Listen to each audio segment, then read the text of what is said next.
Well, sailing came to me really as a product of my environment. I mean, I grew up almost like an island in a national park, and the only way we could get to our house was by boat. We had to go to school by boat, so it was a lot like a surfer sort of growing up at Pipeline on the beach. It was right in front of you. When you came home from school, that's what you did, you're on the water.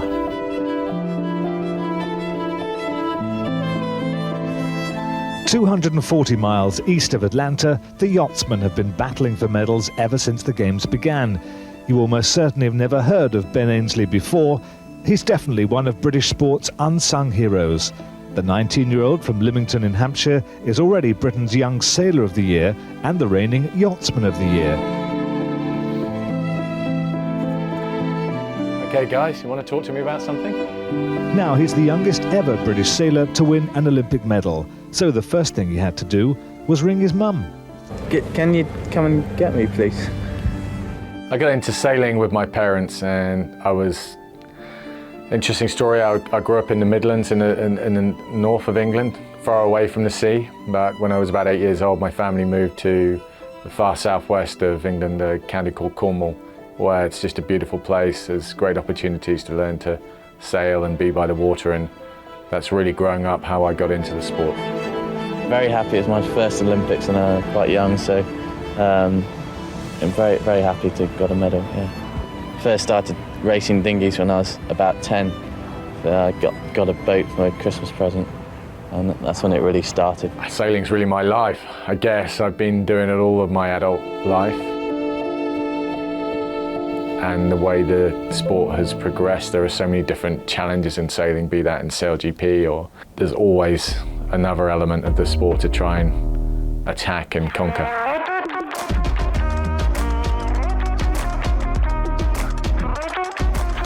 It was always a dream to be involved and to be able to do it like a professional athlete, whether a professional rugby player or tennis player. And I thought, oh wow, what an amazing thing that would be to do something you love and get paid for it.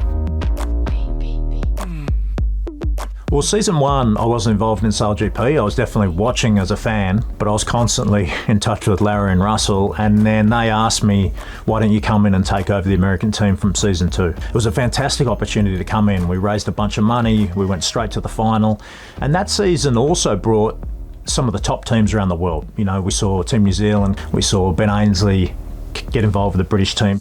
Yeah, I mean, one of the challenges of being a professional in global sports is it's very difficult when you've got a family. Daddy's a bit nervous. He keeps telling me not to run around the boat. It's a work-life balance. It's making sure you get the priorities right and you focus on the areas that you need to be focused on at the right time. The professionalism, and I would say the level, really grew from then on. And that was a fantastic time to really get out there, build a team, build some commercial partners, drive the boat, but also be running it ashore. We then sold the team to Ryan McKillen, and at that stage, the opportunity of the Italian team came up. I think it's really interesting having two really talented sailors in their own right moving into the CEO positions.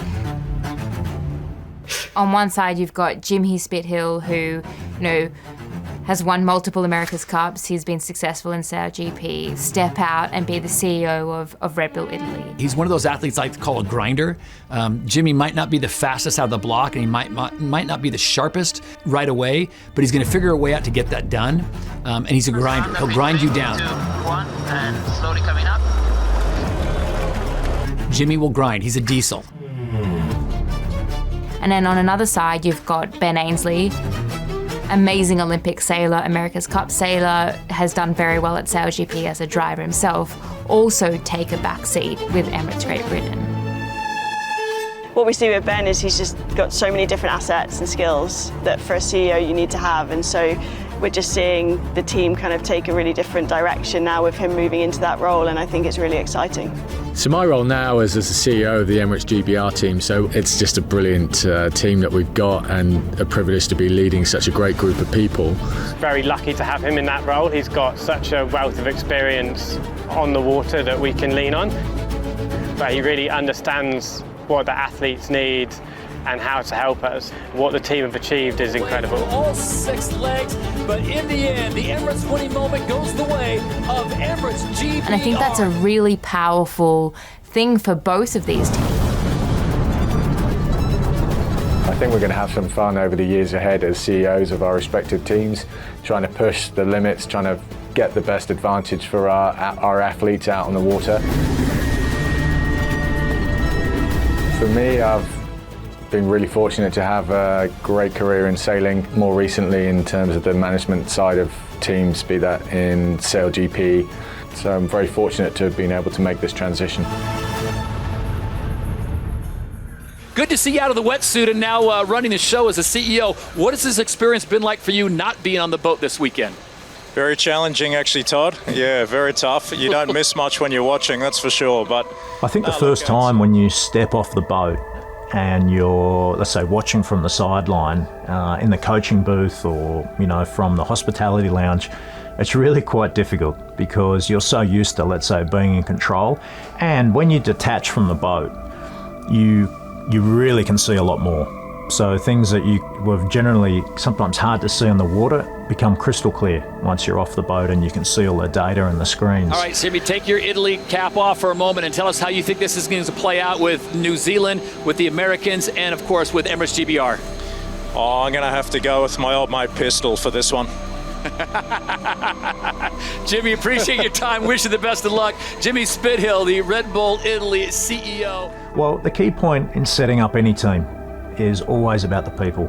You know, hiring highly skilled people, but people that are going to put the team before themselves, and then letting them do their job. So the first time I heard about Jimmy Spithill, and I was a kid, he was at the end a superstar, a super successful sailor, and in the America's Cup background. So the first time I met him was here in SailGP. So not long time ago, in January this year, when I got the call of him to proposing me to join the team, I couldn't even believe it. It's easy to talk with him, and as a CEO and a leader, and at the end a so successful athlete and person he is, I was not expecting it. So that was super good and really motivating when joining the team, because I really didn't know what to expect about a full new team, which in the human side I didn't know any one of them. But when you come in as the newest team at the very top end of the sport with teams that have 5 seasons now together, and this is the first time our group's sailing, you really have to follow a process. And if you try and run before you can walk, well, we can see what's happened to a few teams. Albeit it's a relatively small organisation in the scheme of things, but still you're responsible for the team, for the personnel, for the finance, for the performance. And being a CEO in a sports team is primarily about performance.